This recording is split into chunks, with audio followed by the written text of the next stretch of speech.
योएल पेतुएल का पुत्र यहूदा के एक प्रमुख भविष्यवक्ता थे। उनका नाम यहोवा ही परमेश्वर है का अर्थ रखता है। योएल की पुस्तक में वे एक भयानक टिड्डियों की विपत्ति का वर्णन करते हैं जो यहूदा देश पर आई थी। यह विपत्ति इतनी गंभीर थी कि लोगों ने अपने जीवन में ऐसा संकट पहले कभी नहीं देखा था। हे पुरनियों, ये सुनो, और हे देश के सब रहने वालों, कान लगाओ। क्या ऐसा कभी तुम्हारे दिनों में या तुम्हारे पूर्वजों के दिनों में हुआ है? इसको तुम अपने बच्चों से कहो और तुम्हारे बच्चे अपने बच्चों से और उनके बच्चे अगली पीढ़ी से कहें।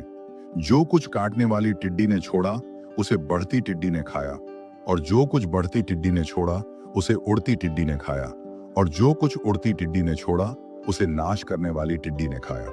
यह वर्णन 4 प्रकार की टिड्डियों का है जो क्रमशः भूमि को नष्ट करती हैं।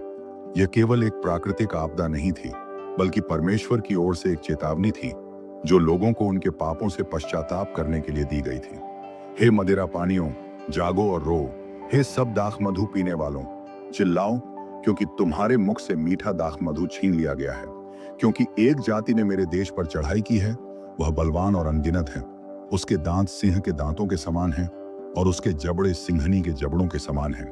उसने मेरी दाखलताओं को उजाड़ डाला और मेरे अंजीर के पेड़ों को तोड़ डाला। उसने उनकी छाल छील डाली और उन्हें फेंक दिया। उनकी शाखाएं सफेद हो गई हैं। यहाँ टिड्डियों की सेना को एक शक्तिशाली और विनाशकारी राष्ट्र के रूप में वर्णित किया गया है।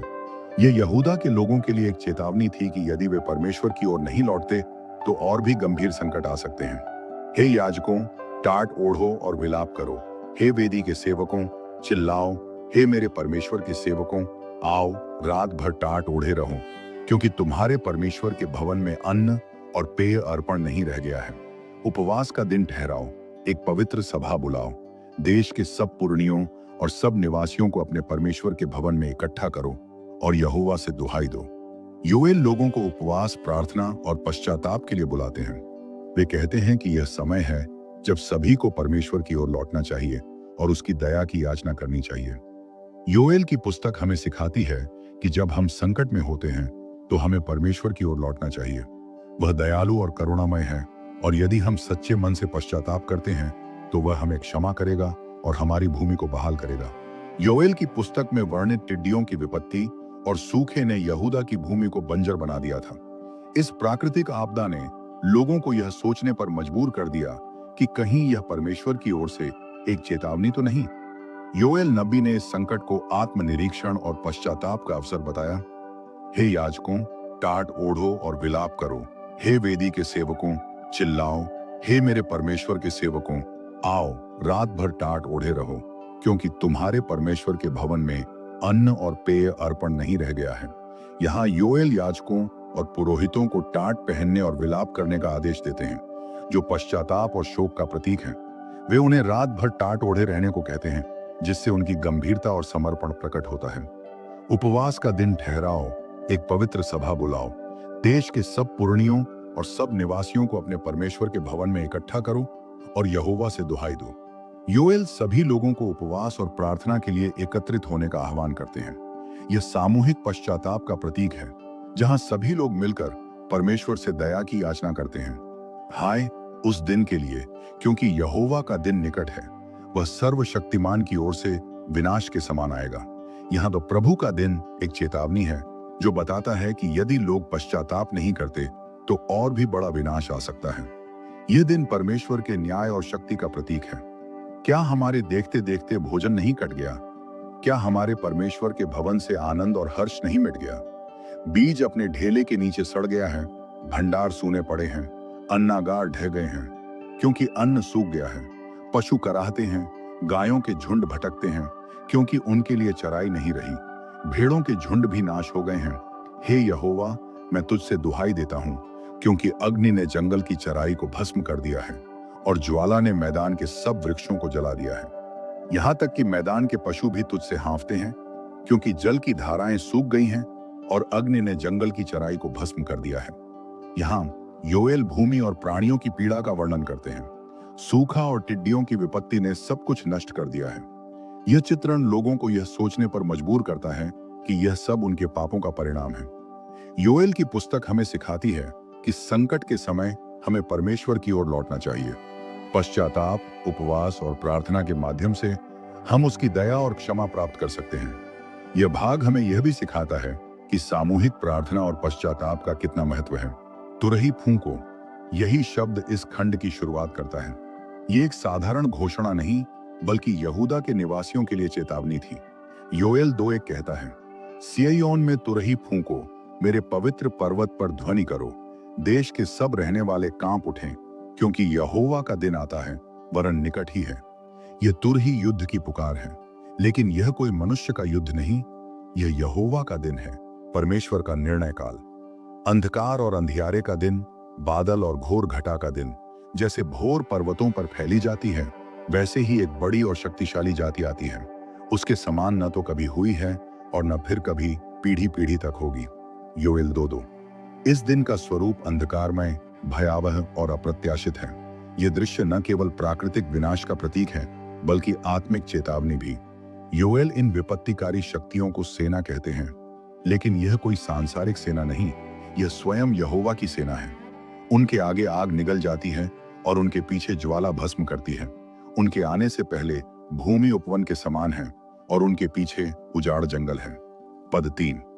वे एक दूसरे को नहीं ठेलते, हर एक अपने मार्ग पर चलता है। वे अस्त्रों के बीच से होकर जाते हैं और रुकते नहीं। वे नगरों पर चढ़ते हैं, दीवारों पर दौड़ते हैं, घरों की छतों पर चढ़ते हैं। पद 7 से 9।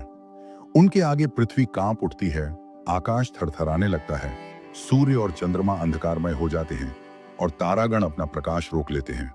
यह केवल सांसारिक संकट नहीं, एक ब्रह्मांडीय घटनाक्रम है। जब परमेश्वर निर्णय करता है तो सारी सृष्टि उसकी उपस्थिति के सामने झुक जाती है। यहोवा अपनी सेना के आगे बोलता है, क्योंकि उसकी सेना बहुत बड़ी है, और जो उसकी बात मानता है वह बलवान है। क्योंकि यहोवा का दिन बड़ा और बहुत भयानक है, कौन उसका सामना कर सकेगा। पद 11। यह पूरी सेना यहोवा के नियंत्रण में है, कोई जन, राष्ट्र या शक्ति उसे रोक नहीं सकती। यह प्रभु का दिन केवल विनाश नहीं, यह लोगों को चेताने का कार्य करता है। परमेश्वर गुस्से में है क्योंकि लोग उससे दूर हो गए हैं। यह विपत्ति इसलिए है ताकि वे चेत जाएं और लौट आएं। इस भाग का अंत कौन उसका सामना कर सकेगा, इस प्रश्न पर होता है। इसका उत्तर अगले भाग में आता है, पश्चाताप और मन परिवर्तन। पिछले अध्याय में हमने देखा कि किस प्रकार प्रभु का दिन न्याय और अंधकार से भरा हुआ है, लेकिन अब एक परिवर्तन होता है, एक नई आशा जन्म लेती है। योएल की वाणी अब चेतावनी नहीं, एक प्रेम भरी पुकार बन जाती है। अब भी यहोवा की यह वाणी है, अब भी यहोवा की यह वाणी है, तुम अपने पूरे मन के साथ उपवास, रोने और विलाप करने के साथ मेरे पास लौट आओ। अब भी, यह सबसे महत्वपूर्ण शब्द है। परमेश्वर कह रहा है, चाहे जितना भी पाप किया हो, चाहे जितना विनाश हुआ हो, अब भी देर नहीं हुई है। इस वचन में वह करुणा झलकती है जो पिता अपने खोए हुए पुत्र के लिए महसूस करता है। अपना हृदय फाड़ो, न कि वस्त्रों को, और अपने परमेश्वर यहोवा की ओर लौट आओ, क्योंकि वह अनुग्रहकारी और करुणामय है, क्रोध में धीमा और अति करुणा करने वाला है, और विपत्ति से पछताता है। बाइबल के समय में लोग पश्चाताप में अपने कपड़े फाड़ते थे, लेकिन यहां परमेश्वर कहता है, मैं तुम्हारे वस्त्रों को नहीं, तुम्हारे हृदय को देखता हूं। यह सच्चे पश्चाताप का मूल है, बाहरी नहीं, आंतरिक परिवर्तन। क्या जाने वह लौट आए, पछताए और अपने पीछे आशीर्वाद छोड़ जाए। अन्न और पेय अर्पण तुम्हारे परमेश्वर यहोवा के लिए। यहां एक आशा है, शायद परमेश्वर फिर से अनुग्रह करे, शायद भूमि फिर से फल देने लगे। इसका अर्थ है, परमेश्वर न्याय करता है, पर वह अवसर भी देता है। उसके पास लौटने पर अनुग्रह संभव है। सिय्योन में तुरही फूंको, उपवास का दिन ठहराओ, एक पवित्र सभा बुलाओ, लोगों को इकट्ठा करो, सभा को पवित्र ठहराओ, पुरनियों को बुलाओ, बच्चों और दूध पीते बच्चों को भी इकट्ठा करो। दूल्हा अपने कोठरी से और दुल्हन अपने कक्ष से बाहर आए। ये एक राष्ट्रीय स्तर का पश्चाताप है। छोटे बड़े, बूढ़े बच्चे, नवविवाहित, सबको बुलाया जाता है। ये बताता है पश्चाताप व्यक्तिगत भी है और सामूहिक भी, और परमेश्वर चाहता है कि पूरा समाज लौट आए। यहोवा के सेवा करने वाले याजक मंदिर के द्वार और वेदी के बीच रो रो कर कहें, हे यहोवा, अपने लोगों पर दया कर, अपने निज भाग की निंदा न होने दे और अन्य जातियों में उसका अपमान न होने दे। क्यों अन्य जातियों के लोगों में कहा जाए, उनका परमेश्वर कहाँ है? याजक यहां परमेश्वर से दो बातें मांगते हैं, दया ताकि परमेश्वर लोगों की करुणा से रक्षा करे, गवाही की रक्षा, ताकि अन्य लोग यह न कहें कि उनका परमेश्वर कहाँ है। यानी यह पश्चाताप केवल अपने लाभ के लिए नहीं, बल्कि परमेश्वर की महिमा की खातिर भी है। आत्मिक शिक्षा। परमेश्वर न्यायी है, पर उससे भी बड़ा उसका प्रेम है। यदि तुम टूटे हुए दिल के साथ लौटते हो, वह क्षमा करने को तैयार है। यदि तुम सच्चे मन से पुकारते हो, वह सुनने को तैयार है। यदि तुम पश्चाताप करते हो, वह आशीष देने को उत्सुक है। योएल के पिछले खंडों में हमने देखा कि कैसे यहोवा अपने लोगों को पश्चाताप की ओर बुलाता है। पूरे मन से लौट आओ। अब इस खंड में हम देखते हैं कि परमेश्वर का उत्तर कैसा होता है जब लोग उसकी ओर लौटते हैं। तब यहोवा अपने देश के लिए उत्सुक होगा और अपने लोगों पर दया करेगा। योएल 2:18। यह वचन स्पष्ट करता है, जब पश्चाताप सच्चा होता है तो परमेश्वर की दया निश्चित होती है। तब यहोवा उत्तर देगा और कहेगा, देखो, मैं तुमको अन्न, नवा दाख मधु और तेल भेजूंगा और तुम उससे तृप्त हो जाओगे, और मैं तुम्हें फिर कभी अन्य जातियों के बीच अपमानित न करूंगा। पद 19। यहां परमेश्वर आहार देता है, शारीरिक आवश्यकताएं पूरी करता है, सम्मान लौटाता है, आत्मिक प्रतिष्ठा बहाल करता है। यहोवा न केवल भूख मिटाता है, वह आत्मा को भी संतुष्ट करता है। मैं तुम्हारे उत्तर भाग के शत्रु को तुमसे दूर करूंगा। पद 20। यह शत्रु, टिड्डियों के रूप में आई विपत्ति, परमेश्वर द्वारा पीछे हटा दी जाती है। यह संदेश है, जब हम प्रभु की ओर लौटते हैं, वह न केवल हमें क्षमा करता है, बल्कि हमारी रक्षा भी करता है। अब योएल लोगों और सृष्टि दोनों को संबोधित करता है। हे भूमि, मत डर, आनंदित हो और मग्न हो, क्योंकि यहोवा ने बड़े काम किए हैं। पद 21। हे पशु, मत डर, क्योंकि जंगल की चरागाहें फिर हरी हो गई हैं। पद 22। यह भाग सिर्फ मनुष्यों के लिए नहीं, बल्कि सृष्टि के सभी जीवों के लिए आशा लेकर आता है।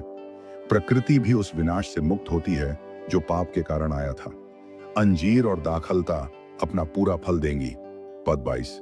जहां पहले भूमि सूख गई थी, अब वहां नई हरियाली होगी।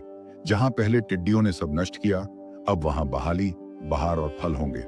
हे सिय्योन के लोगों, तुम अपने परमेश्वर यहोवा के कारण मग्न हो, क्योंकि वह तुम्हें धर्म के अनुसार वर्षा देगा। पद 23। परमेश्वर की बहाली केवल बाहरी नहीं, आत्मिक भी होती है। वर्षा का आना इस बात का चिन्ह है कि परमेश्वर फिर से आशीष दे रहा है। जो वर्ष पर वर्ष की टिड्डियों, भक्षकों, नाश करने वालों और काटने वालों ने खा लिया था, उसकी भरपाई मैं कर दूंगा। पद 25। यह बाइबल का सबसे शक्तिशाली वचनों में से एक है। परमेश्वर केवल क्षमा नहीं करता, वह पुनर्स्थापन भी करता है। जो खो गया वह लौटेगा, जो नष्ट हुआ वह फिर से खिलेगा। तुम बहुत खाओगे और तृप्त हो जाओगे और अपने परमेश्वर यहोवा का धन्यवाद करोगे। पद 27। यह एक गवाही बनती है। तृप्ति और कृतज्ञता का जीवन वह पुरस्कार है जो पश्चाताप और विश्वास पर मिलता है, और मेरे लोग सदा लज्जित न होंगे। पद 28। अंततः परमेश्वर की इच्छा केवल बहाली नहीं, बल्कि संबंध की पूर्णता है। वह चाहता है कि लोग जानें कि वह उनके बीच है। यही परम उद्देश्य है। पिछले भाग में हमने देखा कि परमेश्वर ने अपनी दया से लोगों को न केवल क्षमा किया, बल्कि उनका सम्मान, भूमि और जीवन भी बहाल कर दिया। अब एक और बड़ी घोषणा आती है। परमेश्वर केवल भूमि को नहीं, बल्कि मनुष्यों के दिलों को भी बदलना चाहता है, और इसके बाद मैं अपना आत्मा सब प्राणियों पर उंडेलूंगा। योएल 2:28। यह बाइबल का एक क्रांतिकारी वचन है।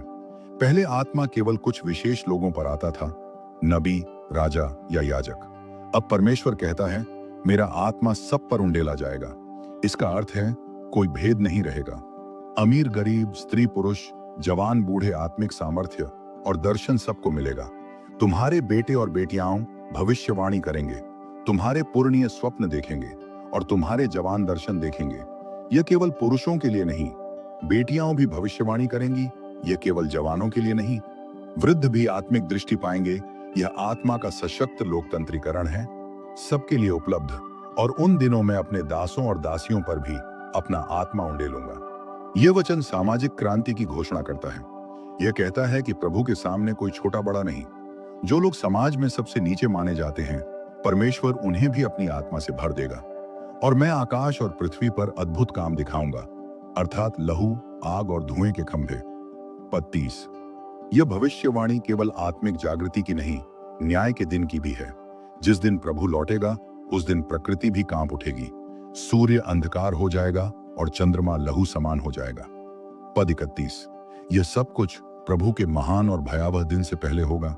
इस दिन वह आएगा न्याय करने, उद्धार देने और दुनिया को फिर से नया बनाने। और ऐसा होगा कि जो कोई यहोवा का नाम लेगा वह बच जाएगा। पद 32। यह वचन न केवल इजरायलियों के लिए बल्कि सब मनुष्यों के लिए निमंत्रण है। उद्धार जाति, भाषा या पद से नहीं, केवल प्रभु के नाम पर विश्वास से मिलता है। क्योंकि सिय्योन पर्वत और यरूशलेम में बचने वाले होंगे जैसा यहोवा ने कहा है, और शेष लोगों में से जिन्हें यहोवा बुलाएगा। सच्चा उद्धार वहीं मिलेगा जहां परमेश्वर ने अपने नाम को रखा है। लेकिन गौर करें, बचने वाले केवल वे नहीं होंगे जो यरूशलेम में हैं, बल्कि वे भी जिनको यहोवा बुलाएगा। इस भविष्यवाणी को पतरस ने पेंटेकोस्ट के दिन दोहराया, जब पवित्र आत्मा हजारों पर उंडेला गया। प्रेरितों 2:16-21। इसका अर्थ है योएल की यह भविष्यवाणी पूरी हो चुकी है और अब भी जारी है। जातियों के बीच यह प्रचार करो, युद्ध के लिए तैयार हो जाओ। योएल 3:9। यह कोई सामान्य युद्ध नहीं, यह परमेश्वर स्वयं युद्ध के मैदान में राष्ट्रों को चुनौती दे रहा है। यह शांति की पुकार नहीं, न्याय का डंका है। जिन राष्ट्रों ने परमेश्वर की प्रजा पर अत्याचार किया, अब उन्हें उत्तर देना होगा। कमजोर जन कहे, मैं बलवान हूं। पद 10। यह व्यंग्यात्मक वाक्य है। परमेश्वर उन लोगों से कहता है जो खुद को शक्तिशाली समझते हैं, चलो जितनी ताकत है ले आओ, देख लें कौन टिकता है। यह वैसा ही है जैसे परमेश्वर फिरौन से कहता था, मैं तुझ पर अपने काम प्रकट करूंगा। आओ और इकट्ठे हो हे जातियों, और यहोशापात की तराई में आओ। पद 12। वही जगह फिर चुनी जाती है। यहोशापात की तराई जहां परमेश्वर ने न्याय की घोषणा की थी, वहीं अब न्याय का कार्य होगा।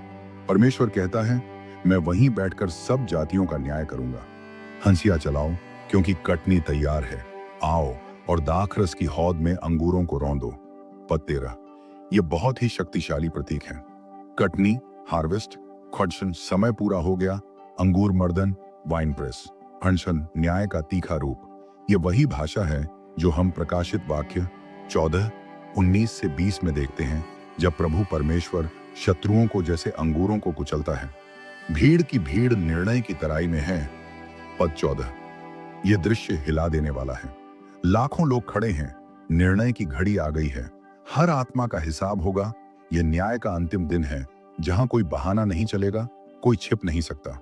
सूर्य और चंद्रमा अंधकार हो गए हैं और तारे चमकना छोड़ देते हैं। पद 15। यह प्रकृति की प्रतिक्रिया है। जब सृष्टिकर्ता न्याय करता है तो सृष्टि भी थरथरा जाती है। यह वही दृश्य है जो मत्ती 24:2-9 और प्रकाशित वाक्य 6:12-14 में भी आता है। जब प्रभु लौटेगा, आकाश भी कांपेगा। यहोवा सिय्योन से गरजता है और यरूशलेम से शब्द करता है। पद 16। परमेश्वर खुद सिंह की तरह गरजता है। राष्ट्र डर से थरथराते हैं, आकाश और पृथ्वी कांपते हैं। लेकिन प्रभु अपने लोगों के लिए एक आश्रय बनता है, उसके लिए जो उसे जानते हैं। यह दिन डर का नहीं, उद्धार का दिन है। यह युद्ध का दृश्य केवल अतीत का नहीं, यह भविष्य का भी चित्र है। हर एक व्यक्ति को एक दिन निर्णय की तराई में खड़ा होना होगा। केवल वही बच पाएंगे जो प्रभु की शरण में आए होंगे। तब तुम जानोगे कि मैं यहोवा तुम्हारा परमेश्वर हूं, जो सिय्योन में अपने पवित्र पर्वत पर वास करता हूं। योएल 3:16।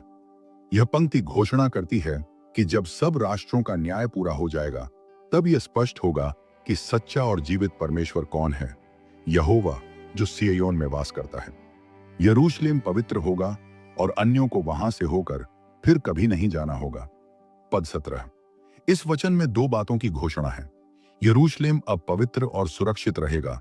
शत्रु अब वहां न प्रवेश कर पाएंगे। यह स्थायी शांति और पवित्रता का युग होगा। वहां अब न कोई आक्रमण होगा, न अपवित्रता। उस समय पहाड़ों से मीठा दाखरस टपकेगा और पहाड़ियों से दूध बहेगा। पद 18। दाखरस क्षण आनंद और आशीर्वाद, दूध हर्षण समृद्धि और जीवन पानी के सोते क्षण आध्यात्मिक तृप्ति। यह चित्र बताता है कि अब केवल न्याय नहीं, भरपूर आशीषों का युग आया है। यहोवा के भवन से एक सोता निकलेगा और शित्तीम की तराई को सींचेगा। पद 18।